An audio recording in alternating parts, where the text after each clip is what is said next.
ગામ નજીકના ખેતરમાં 2000થી વધુ 2023 પ્રવેશ ઉત્સવનો સાયકલનો જથ્થો જોવા મળ્યો, જેને લઈને પૂર્વ નેતા વિપક્ષ સુખરામ રાજભાઈ સરકાર પર ગંભીર આક્ષેપ કરતાની સાથે અનેક સવાલો કરી તપાસની માંગ કરી।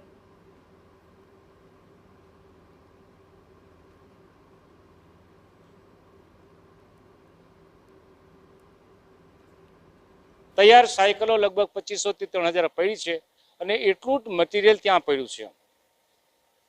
અગાઉના વર્ષોમાં આની ખરીદી થઈ હશે, એનો ખર્ચો પડી ગયો છે। હવે આ સાયકલો નવા વર્ષમાં કદાચ આપે તો બની શકે કે બે વખત ખર્ચો પાડીને આખીને આખી રકમ ઉહિયા કરી જવાનો ઈરાદો તો કોઈનો નથી ને।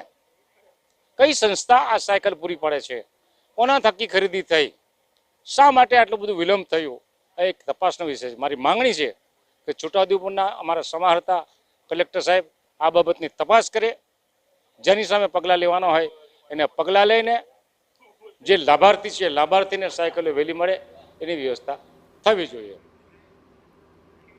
સ્ટેટ જીએસટી વિભાગ દ્વારા